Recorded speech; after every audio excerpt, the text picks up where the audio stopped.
अगर रविंद्र सिंह से बदला लेना उसको हरा दो, उनसे नहीं हारेगा मैं उसको हरा दूं आने वाले चुनाव में। चिंता क्यों करते आप लोग? मेरे को सीधा करने के लिए मेरे गुरु आदरणीय अमीन साहब को और हमारे लोकप्रिय विधायक रविंद्र सिंह को भी बहुत दूर से उठा करके रामसर में डाल दिया। नेताजी ने अपने दादाजी के नाम से पंचायत बना दी, जहाँ पर एक भी घर नहीं है, एक भी ढाणी नहीं है और एक भी ऐसा नहीं। अपने संबंधी और सगा के नाम से पंचायत बना दी। अधिकारियों के नाम से जितने रिश्तेदार थे उन सबकी पंचायतें बना दी गई। जनता को परेशान करने के लिए जो पुनर्गठन किया जा रहा है ये बहुत ही गलत है। इसके कई उदाहरण हैं, मैं आपको एक दो उदाहरण भी बताऊंगा। हमारे शिव विधानसभा में एक पंचायत बनाई जा रही है जालीला। जालीला को बनाने के लिए एक गांव है धोड़किया, उसको डाला जा रहा है जालीला में। धोड़कियों की वर्तमान पंचायत जुड़ेजुग बस्ती है। धोड़किया को जुड़ेजुग बस्ती आना पड़ेगा।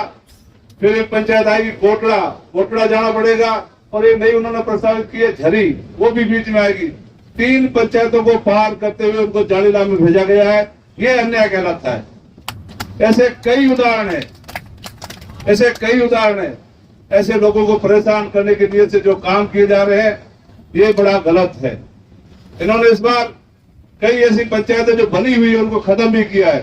हमारे पड़ोस में जैसलमेर जिले के मामला हो, चाहे धोरीमना का मामला हो, चाहे बालोतरा का मामला हो, और बाड़मेर जिले में भी ऐसी पंचायतें हैं जिनके नाम चेंज किए जा रहे हैं। उन पंचायतों को खत्म किया जा रहा है।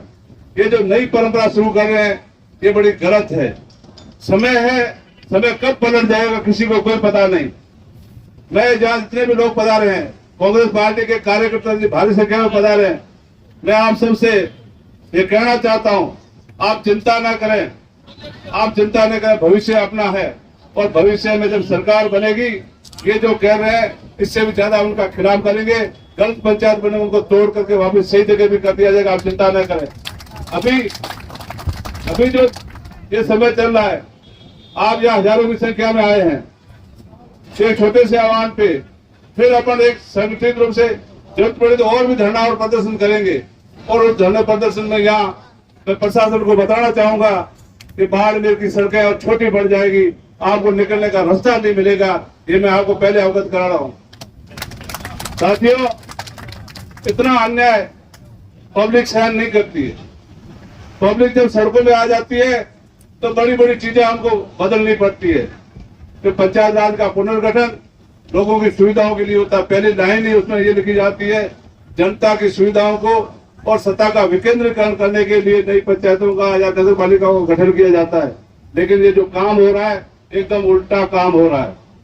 हमारे यहाँ नेताजी ने अपने दादाजी के नाम से पंचायत बना दी, अपने संबंधी और सगा के नाम से पंचायत बना दी, जहाँ पर एक भी घर नहीं है, एक भी ढाणी नहीं है और एक भी ऐसा नहीं। और सैकड़ों साल वक्त सेटलमेंट के वक्त के जो गांव बने हुए उन गांवों को उन्होंने छोड़ दिया। उसमें कई और भी गलत काम किए। ऐसे अधिकारियों के भी नाम से, अधिकारियों के नाम से जितने रिश्तेदार थे उन सबकी पंचायतें बना दी गई। और उन पंचायतों को बनाने के लिए हमारे बिजड़ार में एक सुकालिया गांव है जो बिजड़ार से सिर्फ जस्ट पास में है, सिर्फ आधा किलोमीटर दूर है। उनकी मस्जिद वही है, उनके कब्रिस्तान वही है, उनका मरना उठना बैठना वही है। उनको पहले बिजड़ार आना पड़ेगा और फिर धारासर जाना पड़ेगा और फिर जाके भीमाराम सुथार की ढाणी जाना पड़ता है। ये कोई तरीका हुआ भाई आपका? ये चीजें बड़ी गलत है और इस गलती को हम नहीं होने देंगे, ये आपको बताना चाहते हैं। दूसरा, लोगों को परेशान करने के लिए उदाहरण तो मेरे पास पूरा है, मेरे विधानसभा के सभी गांवों की मेरे पास जानकारी भी है।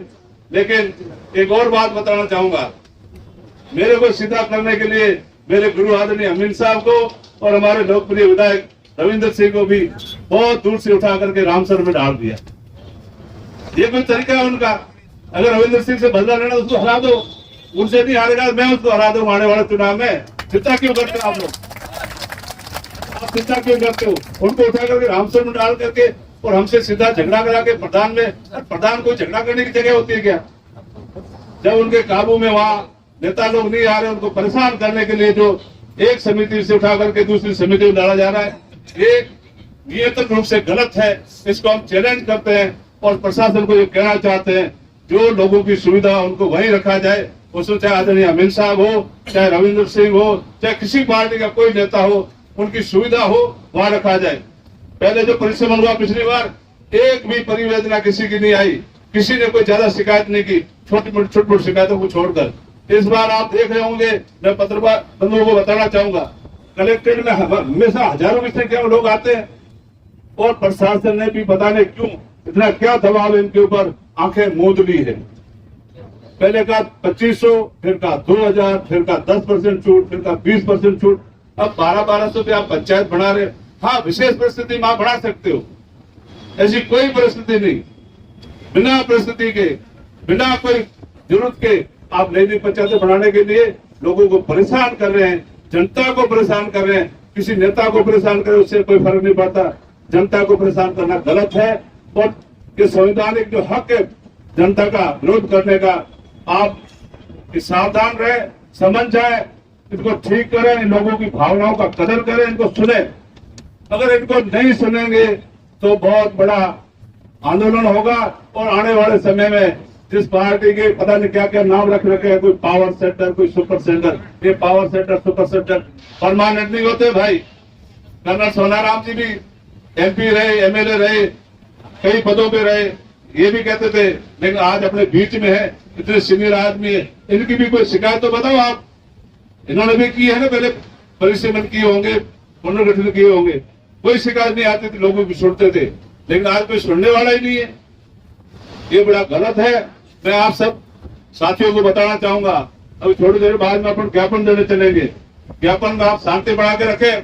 आप जो भी ज्ञापन की कॉपी लेके आए हैं, यहाँ जिला कांग्रेस कमेटी के पदाधिकारी विराजमान है, इनको आप सभी कॉपियां दे दे।